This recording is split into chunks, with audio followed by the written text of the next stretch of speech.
17 जागांवरती निवडणूक होतीये। शेवटचे 4 दिवस शिल्लक राहिलेत उमेदवारी अर्ज दाखल करण्यासाठी। पण महायुतीचा जागा वाटपाचा घोळ हा संपत नाहीये, तो अजूनही पूर्ण झालेला नाहीये। रस्सीखेच कायम दिसतेय। शिवसेना 5 जागांसाठी, राष्ट्रवादी 3 जागांसाठी आग्रही आहे आणि सत्तेतला मोठा भाऊ असलेला भाजप दोन्ही मित्रपक्षांना जागा किती देणार याचं गणित अद्यापही सोडवू शकलेला नाहीये। विधान परिषदेच्या 17 जागांचे अर्ज भरण्यासाठी शेवटचे 4 दिवस बाकी आहेत। गेले 24 तास महायुतीचे 3ही नेते हे दिल्ली दरबारी होते। त्यांच्या दिल्ली भेटीचं कारण कांदा प्रश्न हे जरी सांगितलं जात असलं तरी सुद्धा विधान परिषदेचा तिढा सुद्धा याच बैठकीत सुटेल अशी शक्यता व्यक्त होत होती। मात्र एकनाथ शिंदे आणि अमित शहांची कांद्याच्या प्रश्नासंदर्भात एक बैठक झाली, त्या बैठकीतच भेट झाली, पण त्यानंतर शिंदेंची शहांसोबत बैठक झालेली नाहीये। उलट अमित शहा आणि मुख्यमंत्री देवेंद्र फडणवीसांमध्ये बंद दाराआड चर्चा झाली। दोन्ही नेत्यांमध्ये राज्यातल्या राजकीय विषयांबद्दल बातचीत झाल्याचं कळतंय आणि या भेटीनंतर देवेंद्र फडणवीसांनी पंतप्रधान नरेंद्र मोदींचीही भेट घेतली। हे सर्व नेते आता राज्यात परततायत, मात्र विधान परिषदेचा तिढा अद्यापही सुटलेला नाहीये।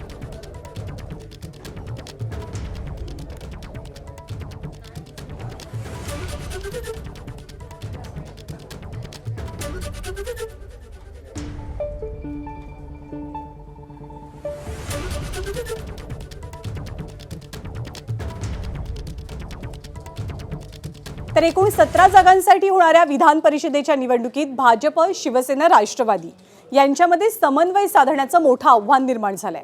महायुती म्हणून सर्व 17 जागांवरती एकमेकांचं सहकार्य आवश्यक मानलं जात असलं तरी काही जागांवर शिवसेना आणि राष्ट्रवादी काँग्रेस आग्रही असल्याची माहिती मिळतेय। 14 ठिकाणी भाजपची ताकद इतर 2 पक्षांच्या तुलनेत अधिक आहे, त्यामुळे या जागांवर भाजपकडनं दावेदारी मजबूत मानली जाते। पण विधान परिषदेत 11 ते 12 जागांवरती विजय निश्चित करायचा असेल तर मित्रपक्षांना संधी देण्यासाठी भाजपला काही जागांचा त्याग करावा लागू शकतो अशी चर्चा राजकीय वर्तुळात आहे। त्यामुळे आपल्या मित्रांसाठी भाजप किती जागांवरती पाणी सोडणार याचीही चर्चा आहे।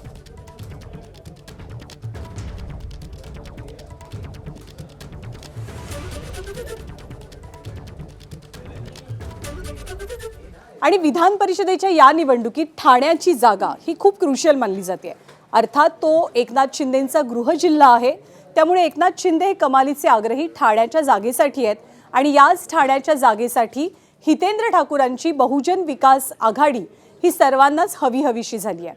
केवळ पालघर जिल्ह्यातील वसई विरार भागात सक्रिय हा पक्ष असला तरी विधान परिषदेच्या निवडणुकांच्या काळात या पक्षाचं महत्त्व खूप जास्त वाढलंय।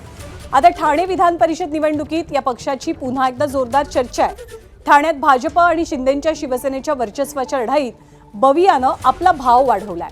ठाण्यात स्थानिक स्वराज्य संस्थांचं गणित पाहता भाजप शिवसेनेपाठोपाठ बवियाकडे 70 मतांची ताकद आहे, त्यामुळे ही मतं आपल्या बाजूने वळवण्यासाठी शिवसेनेची पळापळ पाहायला मिळते। तर दुसरीकडे भाजपनं सुद्धा या मतांसाठी दबाव निर्माण केलाय। काही दिवसांपूर्वी शिवसेनेच्या रवींद्र फाटक यांनी बविया नेत्यांच्या भेटी घेतलेल्या। आज भाजपचे खासदार हेमंत सावरा आणि राजन नाईक यांनी बहुजन विकास आघाडीचे माजी महापौर राजीव पाटील यांच्याशी चर्चा केली आहे। त्यामुळे भाजपचा नेमका प्लॅन तरी काय सुरू आहे याची चर्चा रंगली आहे।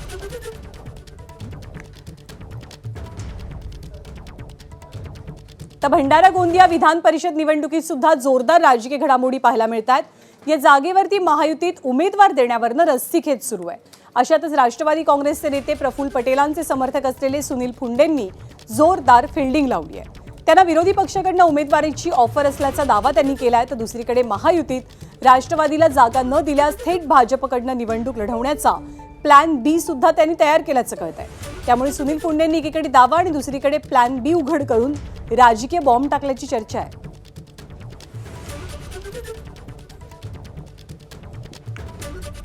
महाविकास आघाडीचे काही मतदार माझ्यासोबत फोनद्वारे चर्चा केली आहे, भेटण्यासाठी सुद्धा उत्सुक आहेत।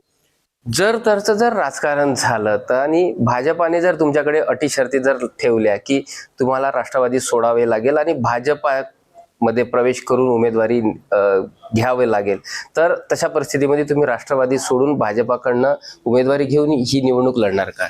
राष्ट्रवादी काँग्रेस पक्षाचे आमचे नेते प्रफुल्ल पटेल साहेब यांच्याशी मी चर्चा करून जर तरचं राजकारण संपवून टाकीन. जर तर असेल तर भारतीय जनता पक्ष मला तिकीट देत असेल तर मी जाण्यास तयार आहे. एबीपी माझा, उघडा डोळे बघा नीट.